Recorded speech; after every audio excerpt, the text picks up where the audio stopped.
Welcome to Katawa Shoujo.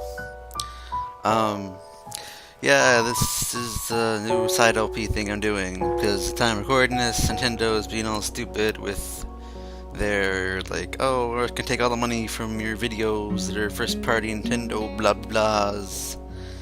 And so, that's pretty much killed most of my future games list thing. So, yeah, this is one of the salvageable things on there. So, yeah, we're doing this now. And yeah, that's a thing. So, anyway, enough of my rambling. Let's get started.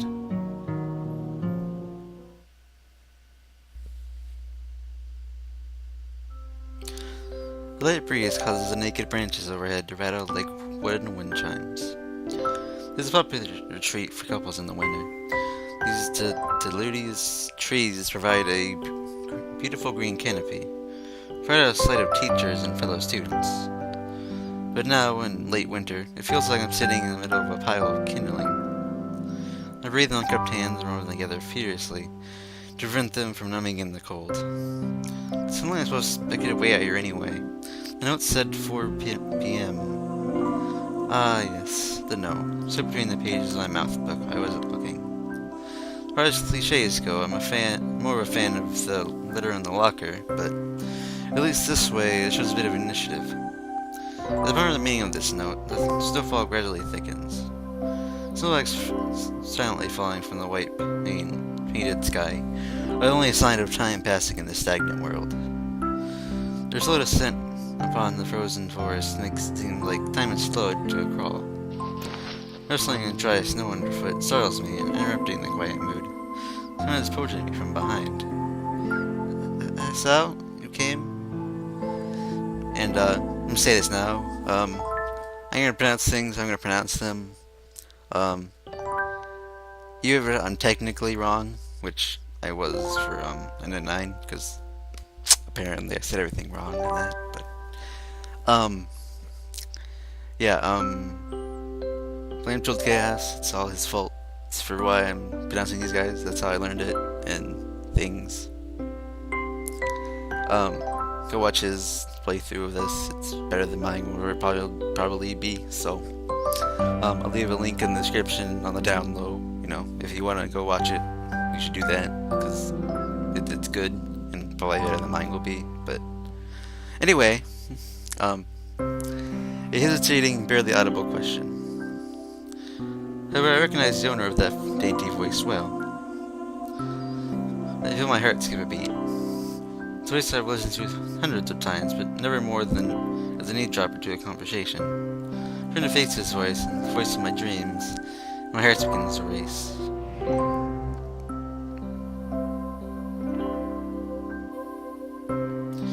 I'm not gonna know. I got a note telling me to wait here. Was it yours? Damn it, I spent all afternoon trying to go with a good line, and that was the result. Pathetic. Yes. I asked a friend to give you that note. I'm so glad you got it. The shy, joyous smile that makes me so tense I couldn't even move a muscle if I even tried.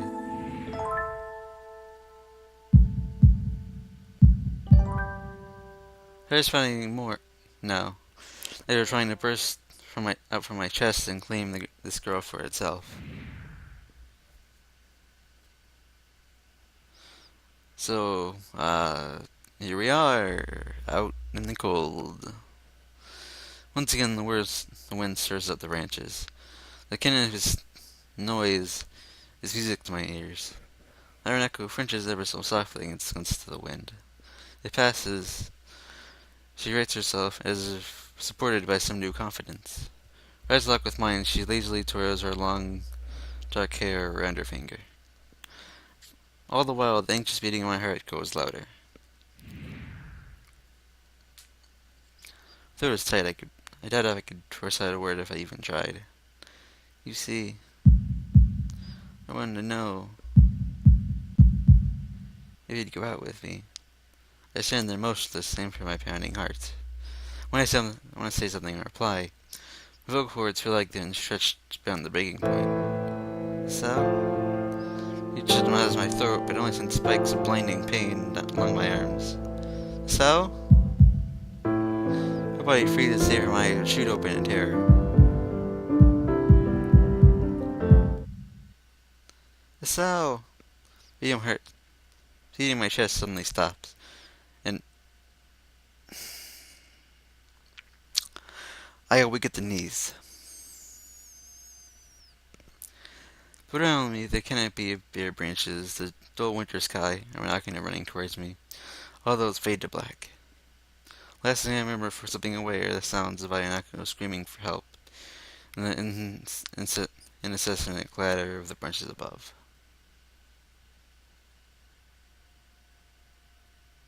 Well, we're dead. Oh, wait. No, we have a pulse. We're good. It's all good.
It's been 4 months since my heart attack.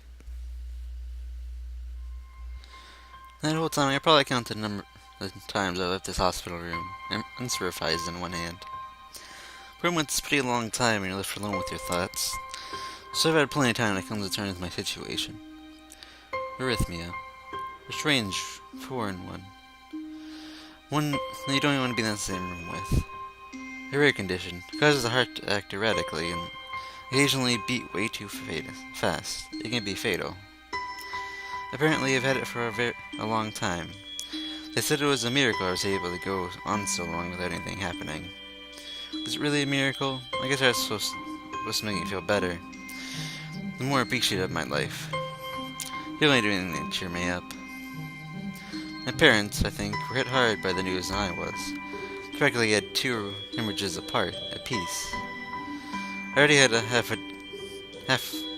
day full by then to digest everything. To them, it was all fresh. They were willing to sell our house in order to pay for a cure. Of course, there isn't a cure. Because of the discovery of this condition, I had to stay at the hospital to recuperate from the treatments. When I was first admitted, I felt if I was missed. About a week, my room in the ward was full of flowers, balloons, and cards. The visitors soon dwindled, and all the get-well gifts began trickling down to nothing shortly thereafter. And I realized the only reason I gotten so many cards and flowers was because sending me their sympathy had been turned into a class project. Maybe some people were genuinely concerned, but I doubt it. Even in the beginning, I barely had visitors. By the end of the first month, only my parents came by on a regular basis. Aranaka was the last to stop visiting. After 6 weeks, I never saw her again. We never had that much to talk about when she visited anyway. We didn't touch a subject that was between us on that snowy day ever again. The hospital? It's not really a place I like to live in. Doctors and nurses feel so impersonal and faceless. I guess because they're in a hurry and there are a million other patients waiting for them, but it makes you feel uncomfortable. For the first month or so, I asked the head cardiologist every time I saw him for rough estimates of when I'd be able to leave. He never answered anything a straightforward way, but told me to wait and see if the treatment and surgeries worked.